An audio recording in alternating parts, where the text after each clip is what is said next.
At 11, doctors warned Lionel Messi would barely reach 140 centimeters without daily hormone injections his family couldn't afford.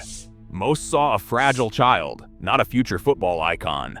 So how did a kid, glued to a ball on Rosario streets, outlast giants and rewrite what greatness means? The answer begins where every expert said it would end.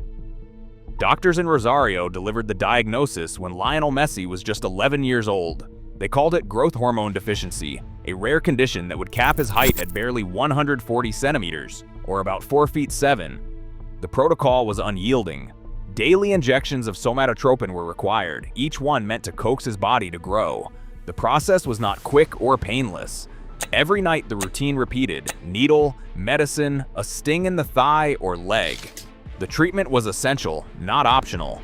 Without it, his bones would stay small, his muscles underdeveloped, and his dream of playing with the strong and fast boys would slip further away. In Argentina, cases like his were rare.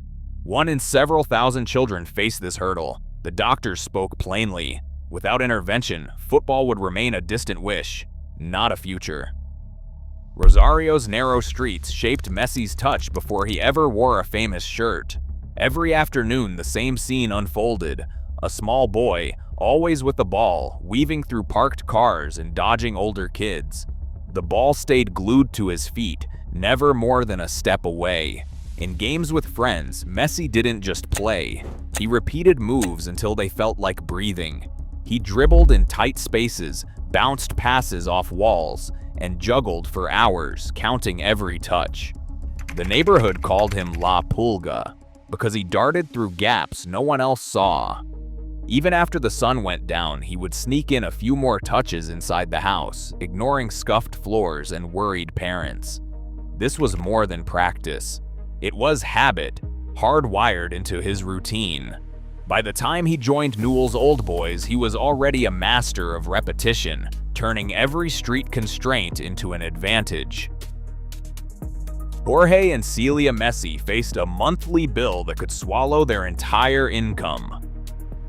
The clinic receipts stacked up one after another, each marked with amounts that seemed impossible for a factory worker's family in Rosario. Every month, the cost of treatment hovered around $1,000, more than 10 times what most neighbors earned. There were no easy answers. Jorge worked extra shifts, sometimes late into the night, while Celia quietly skipped small comforts and luxuries. Family outings disappeared, new shoes waited, even birthday parties grew simpler. The money went first to the pharmacy, then to the clinic, and only then to the dinner table. Loans became routine, not for a house or a car, but just to keep the medicine coming. Every payment was a gamble, one more month of hope that the dream their son carried would not slip away for lack of money. Barcelona's offer came with a condition. At 13, Messi landed in Spain for a trial that would decide everything. Carlos Rexach, the club's technical director, watched as the boy from Rosario scored 5 goals in minutes, moving with a control that stunned even seasoned scouts. Yet hesitation lingered in the boardroom. Medical bills were high, and Messi was still a risk. Rexach did not wait for paperwork. On a paper napkin in a Barcelona cafe, he wrote the promise that changed Messi's life. The club would cover his treatment if he joined them. That signature meant leaving Argentina behind. Messi moved into a small room at La Masia, Barcelona's youth academy, sharing space with other hopefuls.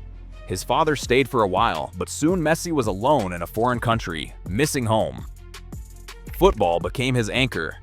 The pressure to justify the club's gamble was constant.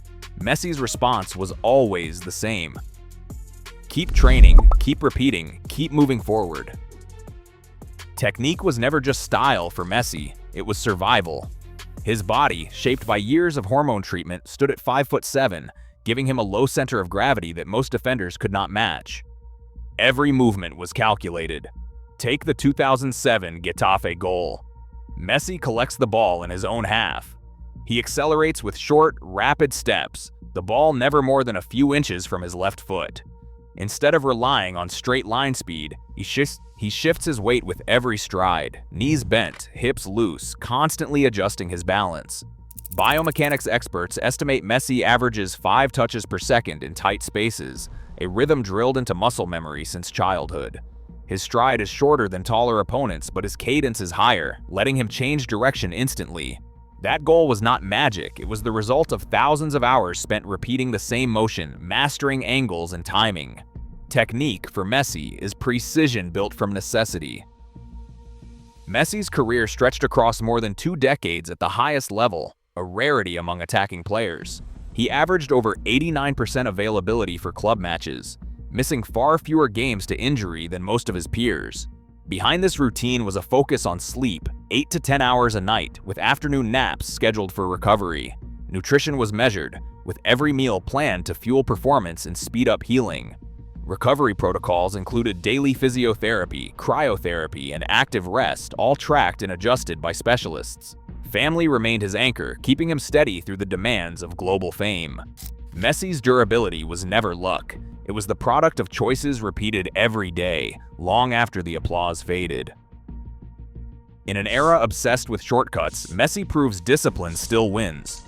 Every record he sets challenges what we expect from greatness and reminds us consistency, not spectacle, builds true legacy.